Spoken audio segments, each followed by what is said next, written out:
Labas rytas visiems. Startuojame su antruoju prekybos ir verslo skyriaus virtualaus kalendoriaus advento laikotarpyje lapeliu. Ir šiandien pas mus pokalbyje jaunas žmogus, profesijos mokytojas metodininkas, 2014 metų mokytojas Mindaugas Bartkus. Ir klausiu tiesiog, kaip kiekvienas iš mūsų, turėdami galimybių iš namų susikurti elektroninę parduotuvę ir jeigu mes norėtumėm kažką parduoti, ar, sakykime, gaminu papuošalus, ar kepu kažką, kaip aš galėčiau realizuoti. Tai vienintelė išeitis turbūt susikurti savo e-parduotuvę, ir ieškoti klientų turbūt per ją. Nežinau, ar gerai galvoju, klausiu mokytojo Mindaugo. Taip, tai labas rytas visiems. Tai ką daryti mokytojų?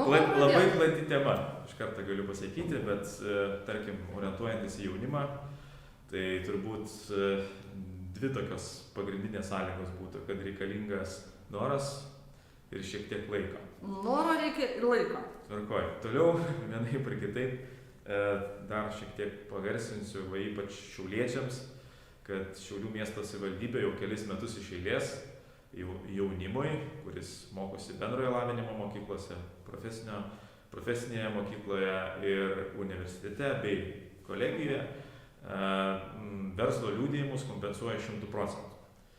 Tai va, tokia gera paskata pradžiai veiklos legalizavimui. Toliau vienaip ir kitaip turbūt visi naudojat socialinius tinklus, tai puikiai žinot, kad ten yra be kažkokių labai sudėtingų veiksmų galima patalpinti tiek skelbimą, tiek ir naudoti prekybos vietą, tą vadinamą marketplace, susidaryti skelbimą ir ieškoti savo potencialių klientų. Kitas etapas būtų, jeigu jau yra potenciali rinka, kai jau turi nuolatinių klientų, tai aišku reikia šiek tiek tobulinti visą procesą. Tada turbūt patarimas būtų vienas, tai reikalingas tos veiklos identifikavimo adresas, tas vadinamasis www.lt.lt.su.music.food ar visokios kitokios pabaigos, tai čia turime omenyje apie domeną. Ir reikalinga tam tikra vieta, kur būtų galima įsidiegti elektroninę parduotuvę. Ir būtent vadinamoji hosting paslauga. Iš karto galiu pasakyti apie tam tikrą kainodarą, nes jaunimui labai įdomu. Tai realiai, kiek žinau, besibaigiant metams, visą laiką domeno to adreso paslaugas teikiančios kompanijos daro išpardavimus. Tai tarkim, paprasčiausias, sakykime, domenas šiuo metu gali atsieiti už metus laiko apie 4 eurus. Tai tikrai nėra labai didelė pinigų suma. Aišku, reikalinga hostingo paslauga šiek tiek yra brangesnė, bet realiai minimalus mokestis, kuris gali per metus laiko užimti apie kokius 24-30 eurų. Tai tikrai irgi nėra labai dideli pinigai, paskirščius visą šitą sąnaudas per visus metus. Be galo daug atviros programinės įrangos, kurią galima susidiegti. Aišku, kaip ir minėjau, reikalingas laikas tam, kad pasirengti tvarkingą dizainą, susitvarkyti savo prekių katalogą, asortimentą, pateikti, aišku, išvaizdžias nuotraukas, tikslius savo parduodamų produktų aprašymus, aišku, taikyti tam tikras kainodarinės, sakykime, strategijas, kad visa veikla vienaip ir kitaip neštų kažkokią pridėtinę vertę. Ar jūs kaip mokytojas esat išbandęs tą daryti? Ar jūs dabar čia mums pakalbėjote tik teoriškai, ką mes turime? Ne, sakant, teko vykdyti ir kelis projektus su mūsų socialiniais partneriais. Tai, tarkim, buvo pradinė stadija, galiu įvardinti gal net, Obarūtas pirminis projektas, kuris vienaip ar kitaip tęsiasi net 5 metus. Aišku, nauda pastebėta ir žinau, jie dabar turi ne tą elektroninę parduotuvę, kurią mes kombinavom su mokiniais, bet vis tiek vykdo pardavimus ir taip pat OB Rubera, ganėtinai irgi stambi kompanija, kuriai tiek mokiniai, tiek ir tam tikros profesinės patirtis buvo perteiktas. Dabar, jeigu, sakykime, kiltų klausimas kitam, kuris galbūt nesiruošia tos elektroninės parduotuvės kurti, bet galvoja, būsiu klientų ir noriu nusipirkti ką nors iš elektroninės parduotuvės. Gal galėtumėt, dabar tas prieššventinis laikotarpis, žmonės kaip tik galbūt daugiau perka, daugiau domisi. Į ką reikėtų atkreipti dėmesį, kad nepadaryti kokių klaidų, galbūt pačios esmingiausios kokios būtų? Tai turbūt pagrindinės tokios esminės ne problemos, bet į ką reikėtų labiausiai atkreipti dėmesį. Pirmas dalykas, tai bendrai į patį puslapį. Puslapis, jo adresas. Konkrečiai aiškiai išsiaiškinti, ar tikrai tai yra reali elektroninė parduotuvė. Dar pasitaikančių yra kurie apgauna, netikros. Tai atkreipkite dėmesį būtent į patį adresą, jo, sakykime, eilutę.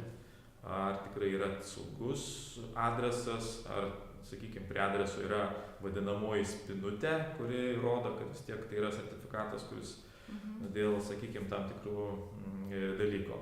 Antras dalykas, visi žmonės kažkodėl pamiršta skaityti pirkimo pardavimo taisyklės.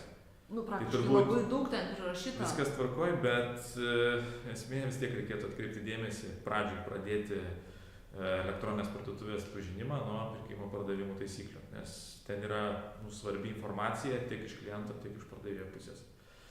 Kitas dalykas yra, aišku, atkreipti dėmesį, čia, aišku, norima prekę gauti čia ir dabar, tai prekių pristatymo sąlygos. Vienaip ar kitaip reikia planuotis ir nepasilikti savo pirkinių paskutiniai minutiai, nes gruodžio mėnesį vienaip ar kitaip kurjerių kompanijos arba pristatymą vykdančios įmonės dažniausiai yra labai perkrautos ir tiesiog prekės gali net keliauti. Toliau, aišku, skaityti pačios prekės tam tikrą aprašymą ir, aišku, kilus bet kokiam klausimui dėl prekės, sakykime, kokybės, garantijų ir visokių kitokių dalykų, tiesiog kreiptis tiesiogiai į pardavėją ir, aišku, žiūrėti, kaip jisai su jumis komunikuoja. Tai reiškia, turėjom du klausimus. Kaip sukurti elektroninę parduotuvę ir jeigu aš nenoriu jos kurti, būsiu pirkėjas, tai ką atkreipti dėmesį. Dabar, žinot, mokytojau, jūs kaip profesionalas pakalbėjot labai daug dalykų ir jeigu aš būčiau pradedantis, tai man ko gero reikėtų dar kartelį peržiūrėti informaciją, ką jūs sakot. Dabar, jeigu man iš tikrųjų išklausius tą pokalbį, kiltų dar klausimų. Ar aš galėčiau, pavyzdžiui, jums kažkur parašyti? Realiai nesu užsislapstinęs, tai tiek socialinėme tinkle, tiek ir, sakykime, žinau, kontaktai yra ir mūsų svetainės. O mūsų svetainė yra? Būtent prekybos. pvs.sprc.lt. Prekybos ir verslo skyrius, Šiaulių profesinio rengimo centras. Visą informaciją galima surasti, taip? Galima. Puiku. Tada gal mes galim nukreipti dar į savo prekybos ir verslo skyriaus Facebook. Galima, jokios problemos, tiesiog galite pasižiūrėti ir susirasti Facebook'e. Mokykis Šiauliuose, sujungti žodžiai be lietuviškų raidžių, tiesiog prekybos ir verslo skyriaus Facebook paskyra. Bet jeigu aš iš esmės noriu pasidomėti tuo visų dalykų elektroninę prekybą, ar ką aš dar galėčiau, kokių šansų turėčiau, gal man konsultacijos net neužtektų. Mes turime gerą naujieną, kokią, kad nuo rudens... Nuo rudens, man atrodo, viskas bus tvarkoj ir startuos nauja mokymo programa susijusi su elektroninė prekyba. Jo, ir vadinsis? Pardavėjas konsultantas. Taip, taigi visus norinčius, kurie domisi elektroninė prekyba, kuriems tai būtų svarbu ir įdomu, galima tiesiog pasirinkti vieną iš prekybos ir verslo skyriaus mokymo programų, ir kuri nauja yra, nuo rudens startuos, tai yra pardavėjas konsultantas. Ačiū visiems, ačiū mokytojau, gražių švenčių. Jums taip pat.